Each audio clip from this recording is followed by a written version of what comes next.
Bismillahirrahmanirrahim.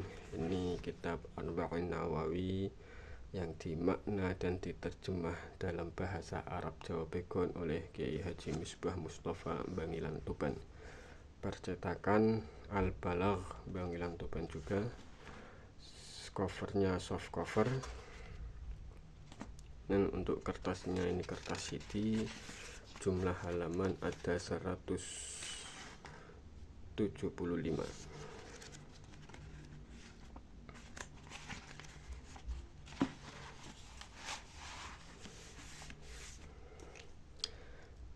Bismillahirrahmanirrahim. An Amiril Mu'minin, dan cerita ake saking Amiril Mu'minin Abi Hafsin Umar bin Khattab radhiyallahu anhu qala dawuh sapa Umar sami'tu ngrungu ingsun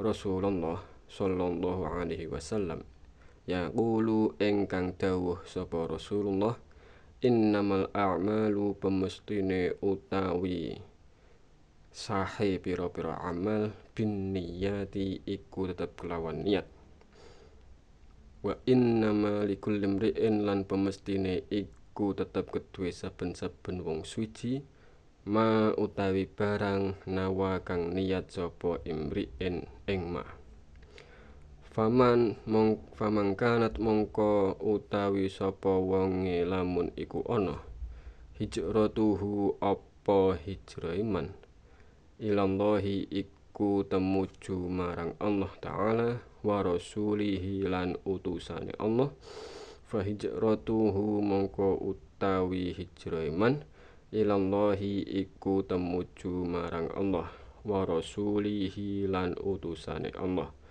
wa mangkanat lan utawi sapa wonge lamun iku ana hijratuhu apa hijrah iman lidunya iku temuju marang donya yuswibuha kang ngenani ya man ing donya awim ra'atin utawa wadon yang kihuha kang ngrabeni ya man ing imra'ah fa hijratuhu mongko utawi hijrah iman ilama iku temuju marang barang hajara kang hijrah sapa man ilaihi marang ma diriwayatake saking Amiril Mukminin Abi Hafsin Umar bin Khattab radhiyallahu anhu panjenengane dawuh aku krungu Rasulullah sallallahu alaihi wasallam dawuh artine mengkene kabeh amal iku ora sah yen ora nganggo niat saben-saben wong iku ora bisa ngalap manfaat apa kang dilakoni kejaba yen kang dilakoni iku diniati. Dadi sapa-sapa kang hijrah saking Mekkah menyang Madinah iku ditujuake marang Allah lan utusane Allah tegese oleh hijrah krana ngegung-ngegungake lan nyungkemi dawuhe Allah lan utusane Allah terang yen hijrah iku temuju marang Allah artine diterima lan diridhoni dening Allah lan sapa-sapa wong kang hijrah krana donya kang diusahakake utawa krana wong wadon kang bakal dinikah tegese dirabi terang yen hijrah iku temuju marang apa kang disejo tegese ora diterima dening Allah Ta'ala. Hadis iki wis dimuwafaqati bener dening Imam Bukhari lan Imam Muslim. Hadis kedua An Umar radhiyallahu anhu diceritakake saking Umar radhiyallahu anhu ayudun kelawan maneh qala dawuh sapa Umar bainama nahnu ing dalem siji mangsa utawi kita julusun iku padha lelungguhan inda Rasulillahi ing dalem ngersane Rasulullah sallallahu alaihi wasallam zata yaumin ing dalem siji dina iz Tola'a dumadaan muncul alaina ing atase kita rajulun sapa wong lanang syadidu bayadhi thiyabi kang banget putih sandangane syadidu sawati sya'ri tur banget irenge rambute la yura ora den tingali alaihi ing atase rajul atharus safari apa labete lelungan wala ya'rifuhu lan ora weruh ing rajul minna hale tetep saking kita ahadun sapa wong siji hatta jalasa hingga lungguh ya rajul ilan nabiyyi hale madhep marang Kanjeng Nabi Muhammad sallallahu alaihi wasallam fa asnada mongko nuli nyandhekake sapa rajul rukbataihi ing dengkul lorone rajul ila rukbataihi marang dengkul lorone Nabi wa wadu'a lan andeleh ya rajul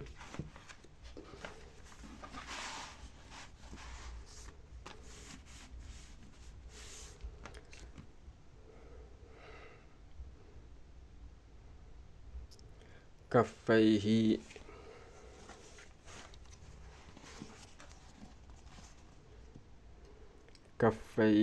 ing epek-epek lorone rajul ala fakhidhaihi ing atase pupu lorone Nabi wa qala lan matur sapa rajul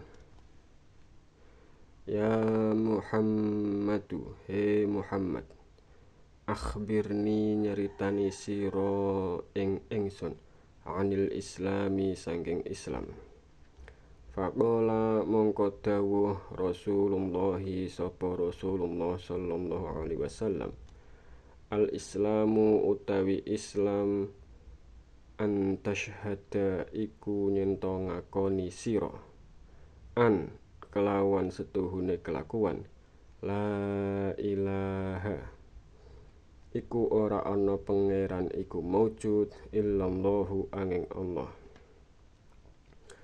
wa anna Muhammadan lan setuhune Nabi Muhammad Rasulullah iku utusane Allah wa tuqimu lan nyento jenengake sira as-sholata ing salat wa tu'tiya lan nyento nekani sira az-zakata ing zakat wa tasuma lan nyento poso sira Ramadhana ing rinane ulan Ramadan wa tahujja lan nyento haji sira al baita ing dalem Baitullah inistada'ta lamun wis kuwasa sapa sira ilaihi marang bait sabilan apane dalane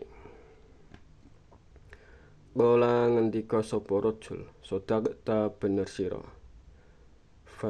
fa'ajibna mongko gawuk sapa kita lahu marang rajul yas'aluhu takon ya rajul ing Nabi wa yusaddiquhu lan ambenarake ya rajul ing Nabi bola matur ya rajul fa akhbirni mongko nyeritakake sirani ing ingsun anil imani saking iman bola dawuh sapa Nabi antuk mina iku nyento iman sira billahi kelawan Allah wa malaikatihi lan pira-pira malaikate Allah wa kutubihi lan pira-pira kitabe Allah wa rusulihi lan pira-pira utusane Allah wal yaumil akhiri lan dina al akhiri kang akhir wa tu'mina lan nyento iman sira bil qadari kelawan anane pesten khairihi baguse qadar wa syarrihi lan alane qadar bola ngendika sapa rajul sadaqta bener sira bola matur sapa rajul fa akhbirni mongko nyeritani sira ing ingsun anil ihsani saking ihsan do Qala dawuh sapa nabi anta'buda iku nyento nyembah sira Allah ing Allah ka'annaka kaya setuhune sira tarahu iku weruh sira ing Allah fa illam takun mongko lamun ora ana sira tarahu iku weruh sira ing Allah fa innahu mongko setuhune Allah yaraka iku pirsa sapa Allah ing sira. Qala matur sapa rajul fa akhbirni mongko nyeritani sira ing ingsun anis saati saking dina kiamat. Qala dawuh ya nabi mal mas'ulu ora ana utawi wong kang den takoni anha saking saah bi a'lama iku luwe ngerti minasa ili katimbang wong kang takon. Qala matur sapa rajul fa akhbirni mongko nyeritani sira ing ingsun an amaratiha saking pira-pira tanda-tandane saah. Qala dawuh sapa nabi antalida iku nyento nglahirake al amatu sapa amat rabbataha ing bendarane amat wa antara lan nyento weruh sira al hufata ing wong kang padha modok al urata kang padha uda al alata kang fakir ri'a asya'i kang angon wedhus ya taqawaluna hale padha dur-duran iya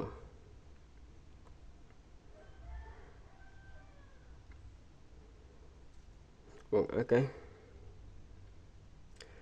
fil bunyani ing dalem pira-pira bangunan omah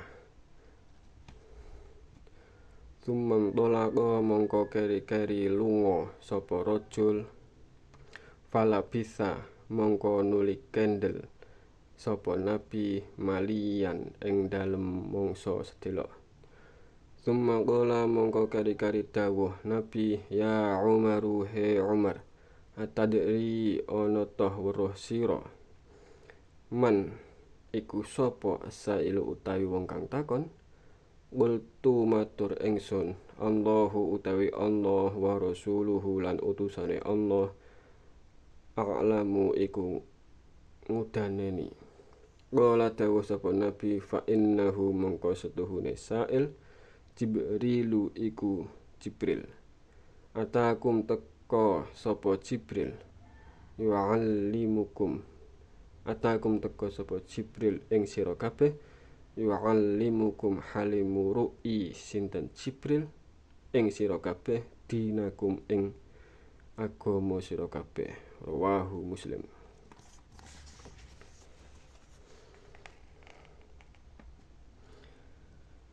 Diceritakake saking Umar bin Khattab radhiyallahu anhu panjenengane dawuh siji dina kita kabeh para sahabat padha lungguh ana ing sandinge Rasulullah sallallahu alaihi wasallam dumadakan ana wong lanang muncul teka marang kita kabeh.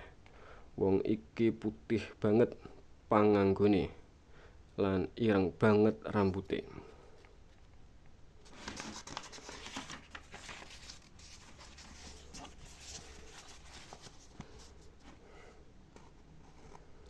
Ora ana labet lelungan ana ing awake. Kita kabeh ora ana kang kenal karo wong iku. Hingga pinarak ana ing ngersane Nabi Muhammad sallallahu alaihi wasallam. Nuli nyendekake dengkule lorone marang dengkul lorone Nabi Muhammad lan andeleh epek-epeke ana ing pupu lorone Nabi Muhammad lan matur he Muhammad, aku iki supaya critani. Islam iku apa? Rasulullah sallallahu alaihi wasallam nuli dawuh. Islam iku sira supaya nyekseni tegese aweh pernyataan marang Allah lan masyarakat yen ora ana pangeran kang sira sembah lan sira taati dawuh-dawuhe kejaba Allah, lan sira supaya aweh pengertian yen Muhammad iku utusane Allah, lan sira supaya nglakoni salat kanthi syarat-syarat rukune lan adab-adabe, lan mewehake zakat lan poso Ramadan lan haji tegese nejo ibadah ana ing Baitullah. Yen sira bisa nempuh dalane wong lanang mau matur, bener sira he Muhammad. Umar dawuh, kita para sahabat padha gawuk marang wong iku. Dhewekne takon kang mestine ora ngerti kok nuli ambenerake kang berarti dhewekne wis ngerti. Wong lanang mau matur maneh, he Muhammad, coba aku critani, iman iku apa? Rasulullah sallallahu alaihi wasallam dawuh, sira supaya iman tegese percaya lan ambenerake marang anane Allah kang sempurna kabeh sifat-sifate, lan iman marang malaikate Allah lan kitab-kitabe Allah lan utusan-utusane Allah lan dina akhir yaiku dina kiamat, lan percaya marang pestene Allah, kabeh kang bagus kang nyenengake lan kabeh ala kang nyusahake iku saking Allah. Umar dawuh, wong lanang mau matur, bener sira he Muhammad. Wong lanang mau matur, saiki coba aku sampeyan critani apa ihsan iku.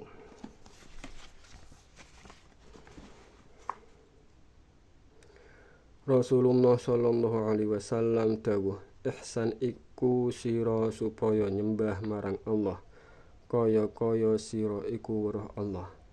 Yen sira kaya-kaya ora weruh Allah, sira supaya niqotake yen Allah iku pirsa marang sira. Wong lanang mau matur maneh, saiki aku sampeyan critani kapan anane dina kiamat iku. Rasulullah sallallahu alaihi wasallam dawuh, wong kang sira takoni iku luwih ora weruh katimbang wong kang nakoni. Wong lanang mau matur, aku sampeyan critani tanda-tandane tekane dina kiamat. Rasulullah sallallahu alaihi wasallam dawuh, tanda-tandane tekane dina kiamat iku yen sira wis weruh wong kang asale padha ngodhok ora tau trompahan, kang asale padha udhok, kang asale fakir-fakir, kang asale padha angon wedhus, padha dhuwur-dhuwuran gawe bangunan omah. Sawise iku wong lanang iku nuli lunga.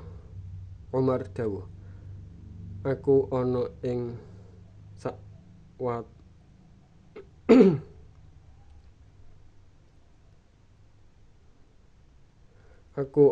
sawetara dina meneng.